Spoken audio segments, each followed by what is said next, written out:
Good morning, ladies and gentlemen. I want y'all to welcome to our show today, Kyle. So we're going to go get started. Welcome to Elevate and Evolve with Felicia, the space where we stop settling and start ascending.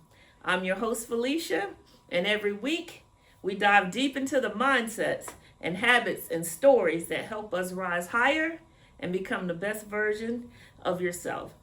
It's time to shift your perspective and transform your life. Let's elevate, let's evolve, let's get started, and let's welcome Kyle to the show today. Kyle, tell us a little bit about yourself.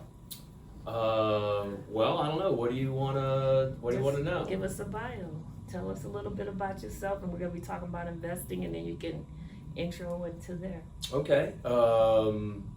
So I'm a graduate of Florida State University. Okay. And had a few different majors that I was contemplating back in school. Okay. And tried, I don't know if it was computer science. It was basically like a coding major. That's computer science. And I realized that was not for me. I took a COBOL class and a C++ coding class. Me too. And I did not like them. Did not do well in them, and I realized at that moment of my collegiate career, being more in person is more what I like instead of being in front of a screen. So I switched majors and added finance, and then for fun, because I didn't want to take silly electives, I just started taking real estate classes, just for fun, because I had some confidence in college, and I thought to myself, one day I'm going to own a home because that's one of the greatest ways to build wealth, as I'm sure you're aware from your real estate endeavors that you're a part of. And I had a meeting with my guidance counselor my senior year, and she said, you're like 6 credit hours, which is only 2 classes, from double majoring in real estate. Wow. So I was very taken back and also happy about that, because I had not intended to have a chapter of my life where I could tell people that I double majored, but that was a cool moment. And so I took on the challenge. And so my last semester of college, I took 18 credit hours, which is for a college student, it's like a pretty full load. Mm-hmm. And I was very involved in extracurricular activities, and I had to scale back in several areas to make that work. And then that allowed me to have my first job, which was in real estate, and spent about 7 years or so working with a real estate license for a home builder. And then during that time, met my wife, started a family, changed careers, became a financial advisor, did that for 8 years. And then for the last 5 years, I've been helping my brother-in-law run his father's general construction company. Okay. So that's a little bit about my career life. All right. So what we're going to be talking about, tell the people what we're talking about today, what you'd like to talk about. I texted you yesterday and you did not text me back, so I have no idea. I thought what we were we're talking about investing. That's what I asked you about, investing, because all your videos and stuff, and you told me so much stuff the first couple times I met you. We sat and talked almost an hour or so. All right. About investing. So that's what I don't remember it being a whole hour. We talked a long time. Yes, we did. So I don't know who is going to be consuming this content. So I don't know who the audience is and what type of investment discussions would be interesting. So why don't you lead the way, and I'll answer questions, or we'll see. I don't know where the conversation goes. Well, let's start about getting into simple investing. Someone that has never invested, they want to, but they don't know where to start. Where would they start? Somebody that's never invested before. Well, there's so many different ways. I mean, when someone says investment, what I hear is they want to grow their money. Mm-hmm. Right? At the end of the day, that's what they're trying to do. They've got $10, they want to make it 20. Yeah. Right? Well, I think we need to first acknowledge there's more than one way to grow a dollar. It is. But when you say investing, my immediate first reaction tends to be what I think most people's initial reaction is, which is stock market, publicly traded stocks. Yes. I think what we first have to acknowledge is there's so many different ways you It could is. start a business, you could invest in real estate, True. you can save cash so that you can invest in real estate. So there's lots of different ways to grow money. So if I were to say to somebody who's never invested before where to start, it's in the planning. It's in the planning. It's in the planning and the preparation. Most people jump right into investing again using the common denominator of publicly traded stocks, because Robinhood, E-Trade, Schwab, Yes. Vanguard, there's so many different platforms where it's very easy to just download something onto your screen and then be able to immediately move your money and then invest. Yes. So because of how easy it is, it tends to be the most common. And so before someone jumps into that type of an environment, they should be aware of, just how much risk they're taking, what does that even mean to take risk, what type of account to invest in. And so what should they be thinking about? They should be thinking about planning and prep, meaning how am I going to behave myself if I lose my investment? How much of my investment am I willing to lose in order to help it grow? That's risk, right? So people need to understand about themselves and how they operate as a person before they put their money at risk. And why do I say that? Because people change. Money changes. Yeah. Money changes people. That's true. When you have a lot of it, when you don't have enough of it, it will impact your behavior. And so if you make an investment, which maybe to some people is a lot of money, or to some people it's not a lot of money, but when you take several thousands of dollars of your hard-earned money and you put it at risk, and then you see 10, 20, 30, 40% of it go away, sometimes temporarily, sometimes not temporarily, that will impact how you behave sometimes if you're not in control of your behavior as an investor. I agree. First, investors also, part of planning, part of preparation is having it something as simple and basic as an emergency fund. So I would say those are some really good basics for people to start with. Have an emergency fund, be prepared, plan, know what you're going to invest your money in, know what your other options are to invest your money in before jumping in. So I would say planning and preparation for the very beginning investor, that's probably where it starts. Okay.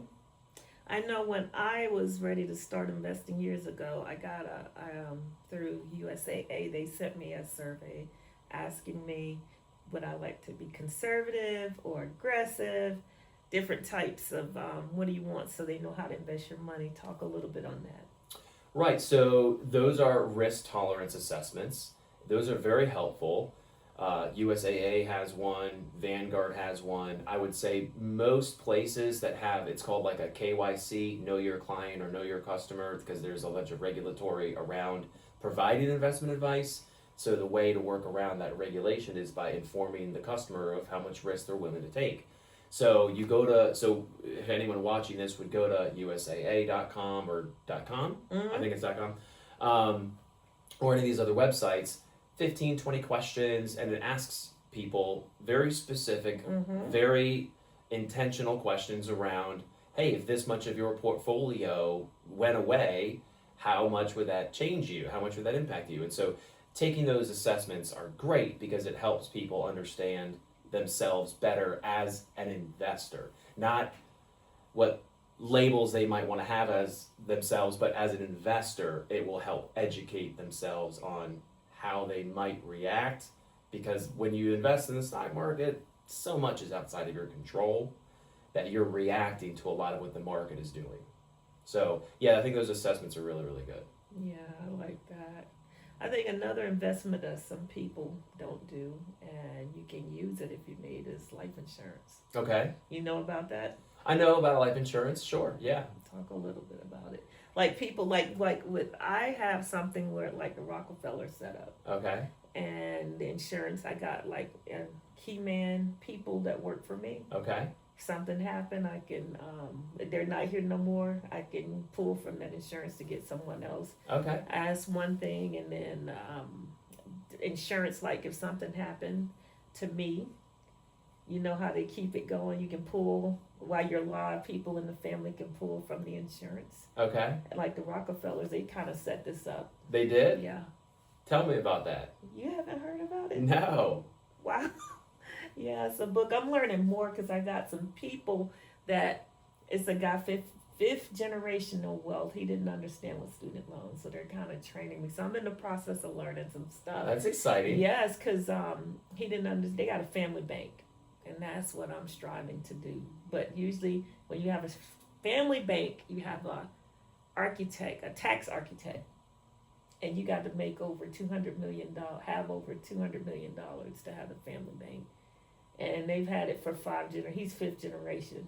So as kids, they were trained on wealth, and that's what I'm gonna start doing with my grandbabies. I got 8 Congratulations. I'm gonna start training them like I got two 2-year-olds, 2 1-year-olds, and the rest of them are bigger, 16, 13, 12, and 7, and I'm gonna start training them on wealth, like the Rockefellers and J.P. Morgan did that owns Chase.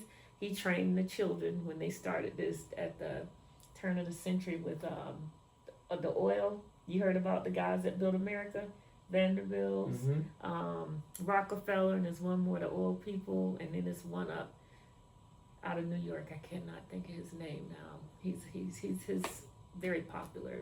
Some square up there is named after him. But I watched The Men That Built America. I love that series because it teaches you a lot. And so I love Rockefeller because he practiced a lot of stuff I do. He was a very big philanthropic. He gave back, and even to this day, he's just his money's still giving back. How do they make their money? He made his. How did he make his money? Oil. He was the oil man. Standard Oil. You ever heard of Standard Oil? I have, and that's why I wanted to ask, because they didn't make their money by buying a Keyman life insurance policy. No, they didn't. They did not. So I don't want people to watch the conversation think, in order for me to build wealth multi-generationally, No. I need to buy a Keyman. No, that's life different. insurance That's policy. that's business. That's something totally different. That's business. But I jumped over on business. But personally, no, you don't make money that way. It's hard because people in that industry that are compensated when they sell one of those policies, the compensation's very good. Is it? Oh yeah, and so people are widely motivated to try and sell a life insurance policy, like you had kind of casually mentioned earlier, blending the terminology of life insurance with investments. It's not They're how different. It's They're not different. how the Rockefellers made their money. No. I don't know any of the specifics. He made his money through Standard Oil. Right. That's how the money came. But then he went to Congress and set up a lot of laws, because I've been researching for years. How did these politicians, how did they get around paying taxes? Now I know what they do. I'm not going to talk about it in this video. Sure. But I know what they do, and I'm striving to get to that. I'm working with some people to help me the same way. That's exciting. It's very exciting because I'm going to teach people once I learn it. Once I got it down, but I'm not going to talk about that today. But Okay. Rockefeller went to Congress and he set up all of this, but the life insurance that I did teach on, it works like this. I get life insurance. Say if we were married, I would get it on you, on me. Everybody in the family would have it. When one person dies, they pay for the funeral, the rest goes back in there. The rest of us, if you have an idea, you want you're a business. confusing me. I'm Sorry, confusing. yeah. I'm like on insurance. So I'm telling you how it works. Start over again. Someone dies, the family pulls money out. No. I'm sorry. If you die, Yeah. the insurance company pays the family. Okay. You pay for the funeral. Yeah. The rest of the money goes back into the family. To the pot. It's a big pot. What is that pot? What are you talking The about? life insurance. It's a life insurance. So if someone dies, Mm-hmm. the death benefit gets paid out to the beneficiaries. Yes. The beneficiaries use some of that money to pay for final expenses. Yes. And then you're saying that money goes back into the life insurance? Yeah. They put it back into the family life insurance. How? Like physically how? I haven't got to that point, but I know that's how they do it. I'm working to learn more, but it's everyone. You like living people can come pull from it. But if it's a board of people sit there over it, right? You have a board of people That yes, it's not no simple just no. And you can say Kyle come and you say I want to borrow money to start a business. I want to do this, and then the board says if it's good or not, and if it's good they'll let you borrow, but you put back. It's always going back. Money's going back into that. Sounds like the beneficiary of the policy is not an individual. It sounds like the beneficiary is a different entity. I think it's an entity. I'm pretty sure it's an entity. That would make more sense. I'm pretty sure it's that an entity. That would make more sense because the way you were telling the story and the way I was thinking about it, I was like, this doesn't make. It's an entity. Okay. It's an entity. So somebody buys a life insurance policy on me, Mm-hmm. my wife. Mm-hmm. I pass away. In the way I was understanding you telling the story, you don't actually get the money. I think it goes back into the entity. I think when you say the money goes back into life insurance, I think because once the death benefit gets paid out, that policy is over. Mm-hmm. That policy is done. There is no more account to put the death benefit back into. Goes into the entity. Right. Well, so how would that happen? So if someone is an individual, like in most normal American households, a husband and wife have insurance on each other. Normally, I, as an individual, as your spouse, would be 100%. And then in some cases, maybe you add children as contingent beneficiaries, or in some cases, maybe as co-beneficiaries if you wanted your children to inherit something along with your spouse. But normally, it gets paid out to an individual. Normally, yes. When it happens like that, when that individual then takes, let's just say it's a $500,000 policy, $20,000 gets spent on celebration of life, funeral, maybe paying off some debts or something. There's still $480,000 there. If the premiums for that life insurance policy were paid with after-tax dollars, then that $500,000 death benefit is a tax-free, non-taxable payout. So then you have, in my hypothetical scenario, $480,000 that would, quote-unquote, go back into the account, but the only way an individual can do that is by making like a capital injection into some other account that's not life insurance. Life insurance is heavily regulated. You can't just take $500,000 and put it into a life insurance policy. No. You have to purchase a certain amount of death benefit so that you can fund it with a certain amount of premiums. Yes. Not contributions. When you say contributions, the implication is an investment. So you have to be very careful around the language and terminology of life insurance, because there's death benefits and there's premiums, and then there's some cute things that insurance companies can do to grow the money, and I'm familiar with that. But to hear the Rockefellers and to hear all this stuff, it sounds. I'm gonna tell you a book to get. Okay. Cut off. I'll tell you the book to go by and you Okay. read it, and it'll explain. Okay. My person that give us he's with New York Life. He told us to read the book. When Of he saw we course. start buying. Of when course. we was in the process of getting this building here, he was like, "Y'all starting to get more stuff. You need to read this book." And my husband read the whole book. I just hit certain parts, but read that book. Life insurance salesmen love to sell life insurance. No, but this book is you'll see what they did. Yeah. And I'm learning more with the people that how he went to Congress and set this stuff up, and that's how our politicians they're living it. And as long as you follow the rules, no one can mess with you. So, have you ever pulled money out of a cash value life insurance policy? Because it's not free. No, it ain't free. When you pull money out, when you pull money out of it, they tax you pay. It's not the regular percent that if you go get a loan or something. It's a little lower, but you got to pay it back.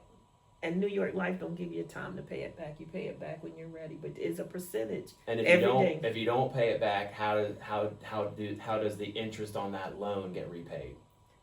I have not got to that point. My husband's the one he can tell you that. It gets paid out of the The dividends that dividend? normally would be used to grow the life insurance policy. So they take it out the dividends. Right. So if you don't pay back a loan that you borrow from your own policy, the interest on that borrowed money needs to be paid somehow. If you don't pay for it out of your own pocket, in addition to your normal monthly or annual premiums, then that interest is going to need to be paid back somehow, some way.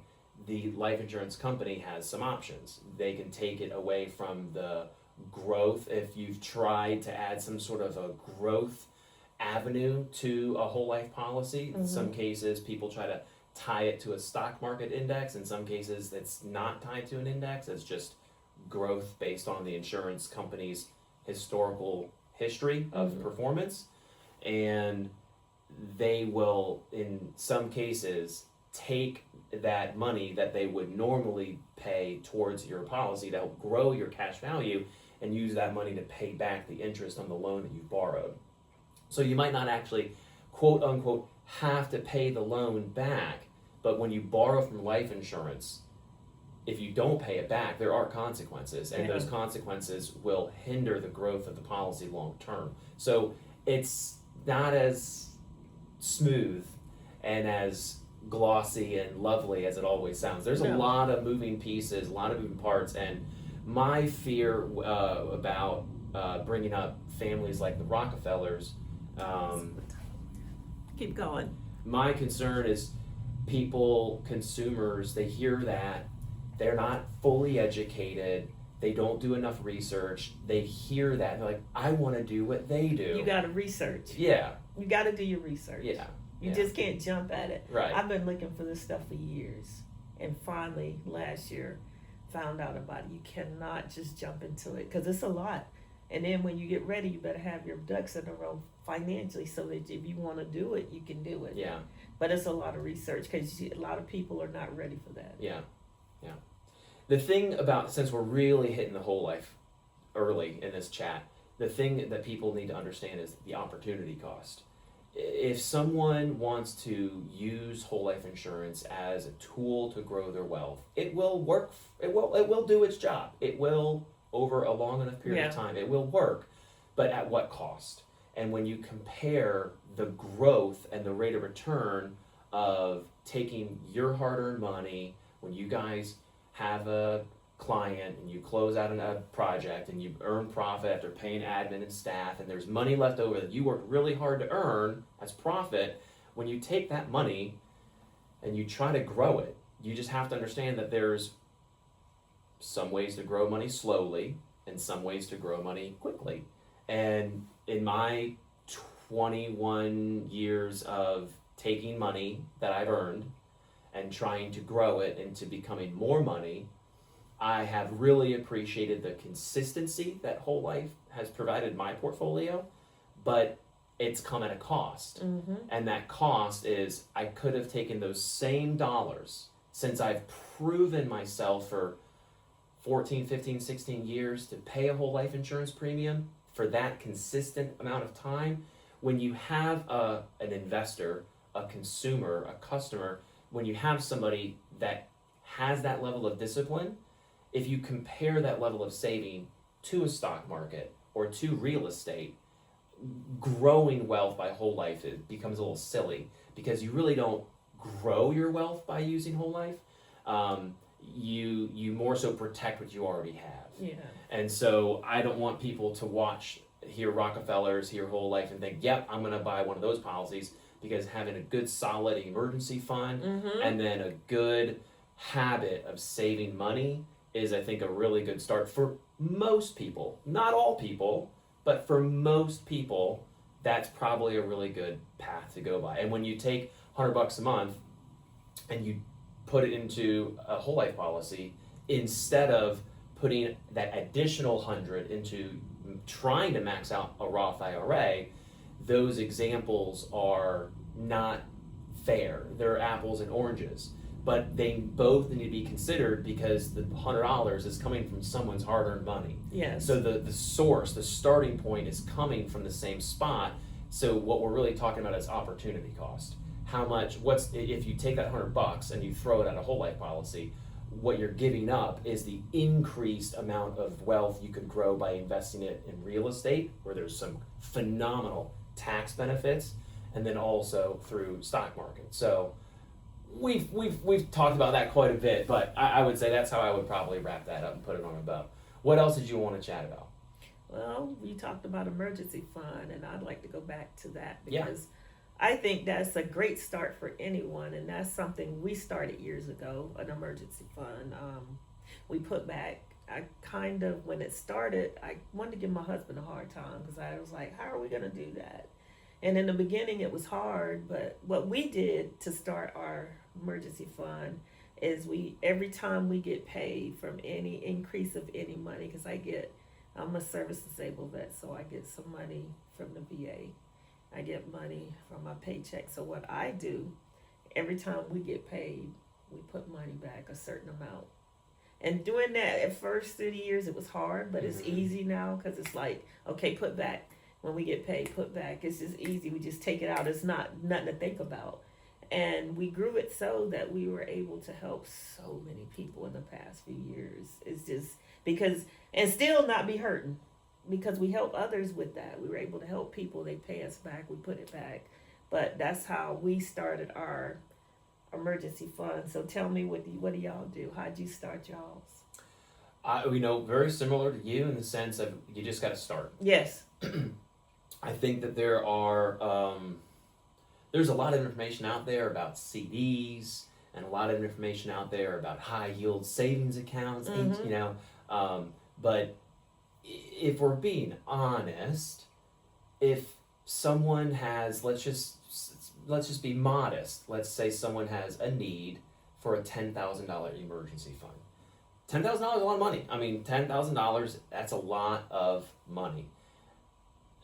But when you compare the growth rate on $10,000 of cash compared to growing, I just feel like people overcomplicate emergency funds. It's simple. Mm-hmm. KISS. Keep it simple, stupid. KISS. It's money in a bank. Set it and forget it. You don't have to overcomplicate it. The fact that you gifted some of it out to other people for them to use and then somehow you got it back, that's lovely. That sounds great. You're able to help other people with your emergency fund, that's wonderful.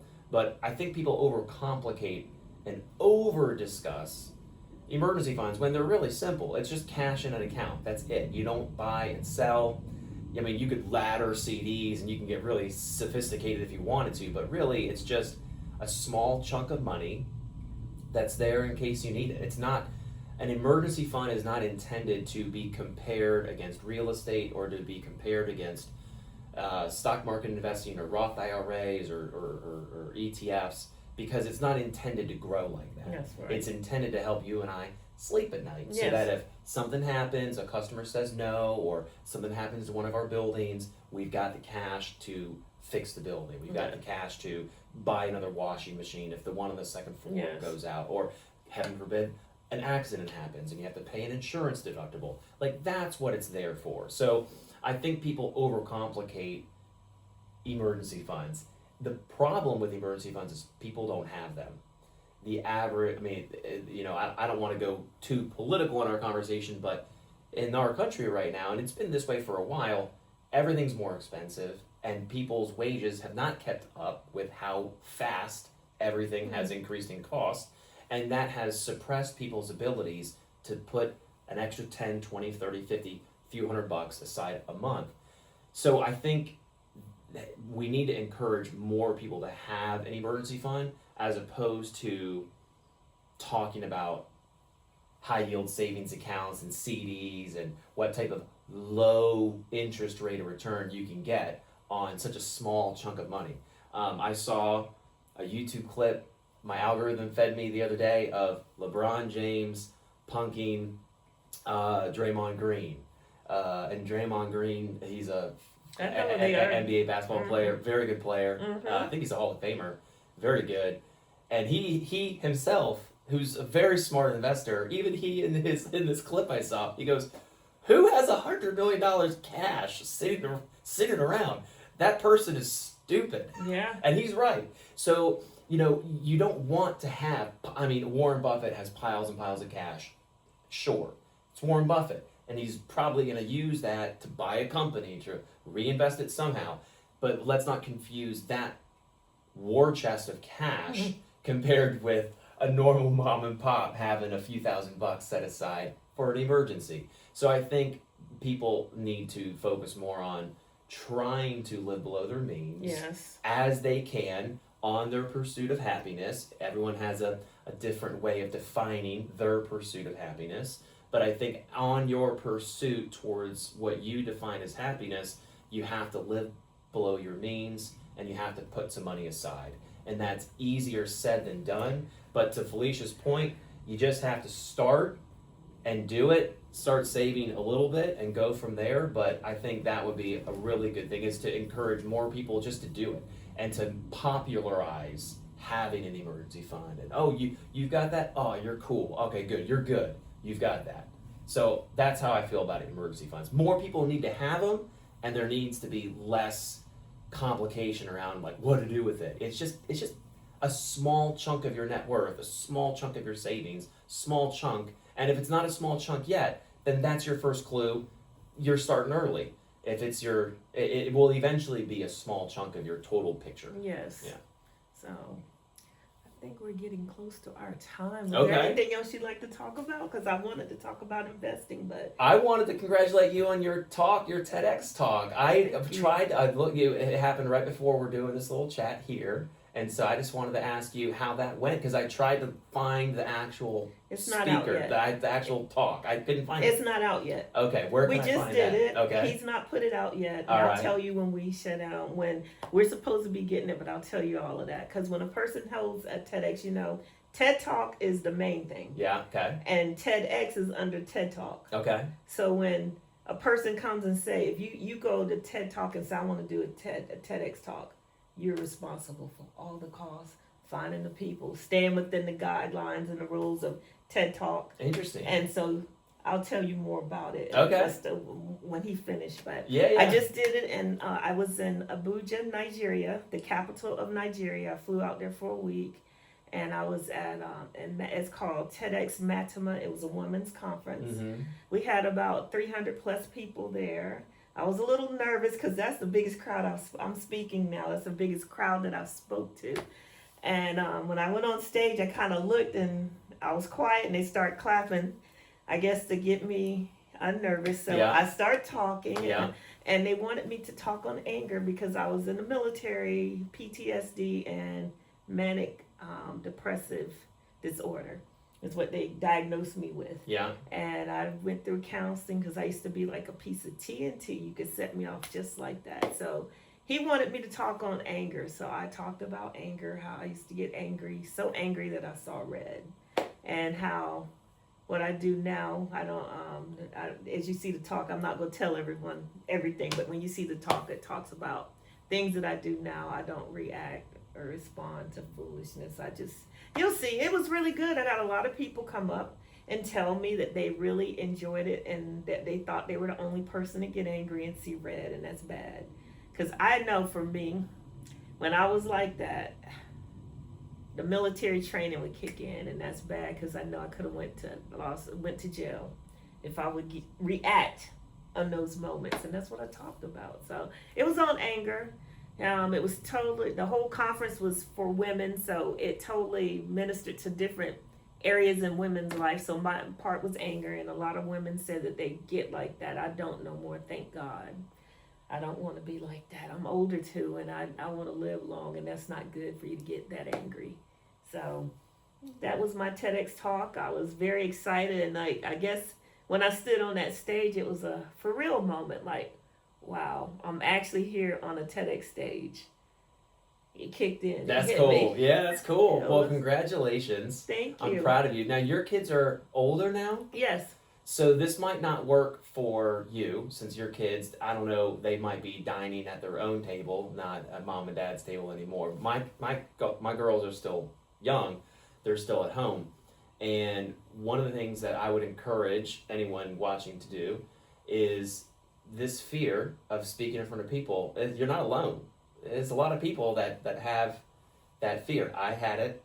Everyone has it before you go up. I've spoken in front of large groups of people myself. What I would tell you is one way, in a very subtle way, to improve your public speaking skills. You're a person of faith. I'm a person of faith. Is to lead your family in prayer. So I would say, if anyone watching, or if you're not the one who traditionally prays in front of your family for a meal. Volunteer to be that person. Volunteer to be that person. And that will get the butterflies going. You won't know what to say. You won't know how to bless the food. You won't know. But those are the butterflies in front of family. But if you can feel that emotion, feel that embarrassment, feel that nervousness in that setting, once someone is then in front of a podium or behind a podium speaking to people, or just on a stage, 10 people, 10,000 people, it's the same emotion. It's the same butterflies. It's the same nervousness. What are they going to think about what I'm going to say? So if anyone's made it this far in the video, what I wanted to convey would be, don't be afraid to lead your family in prayer. That's easy for me. I'm an intercessor, also an ordained minister. Oh, and, wow, okay. we assist our pastor in ministry. So the reason that I am out speaking now is because of my pastor. He told me it was more in me than intercession and throwing cloths when he's praying for people. He said, you own businesses, you're in the marketplace. He says, you have more in you. So he pushed me. And the way he pushed me, because he will get me on our midweek service, which is Tuesday, and he'll say, come here, Elder Deaver, come here. Come up here and tell the people what the Lord is saying. I'm like, he scared me in the beginning. He used to scare me, and I'd be so nervous. But he pushed me out. If he wouldn't have pushed me out and told me that, I wouldn't be doing this. I wouldn't be pursuing speaking, because I want to help people. I love helping people. That's why I'm doing this. And I'm getting more speaking engagements. I'm putting myself out there. So that's what I'm looking for. Yeah, I'm a little nervous because I'm out of my comfort zone. Yeah, good for It's you. not comfortable, but I know that's what I'm supposed to be doing in this hour. Good for you. So That's amazing. So that's why I'm speaking now. I'm getting out and doing more, trying to get more of it. So getting out of this is not comfortable. I am out of my comfort zone. Okay. So Good for you. Well, I'm excited for you. It's wonderful to see. I'm excited. I know it's going to take me a lot of places. So I'm looking at maybe doing something in Ireland on this lady stage in Ireland. I'm going to contact her. I want to go to Ireland. So Cool. yeah, so. But ladies and gentlemen, thank you guys for tuning in to Elevate and Evolve with Felicia. This is my guest, Kyle. And thank you guys. I will talk with you later. All right, bye-bye. Thank you. There we Cool. go. Oh, so now I see what it do. If you have someone that make the screen big, usually you have this box and this box when I send it out to somebody. But then if there's no one talking, no, cool. No. Riverside. I'll have to look that It's up. free. Nice. No, they give you free at first, but I'm paying for it Sure, now. sure, Only sure. $29 a month. Okay. Cool. So it's not. And then it's part of Spotify. So once I go back and look at it and make sure everything's right, I share it. It's similar steps, and I send it over to. Oops, oh God, it's still going. Let me stop this about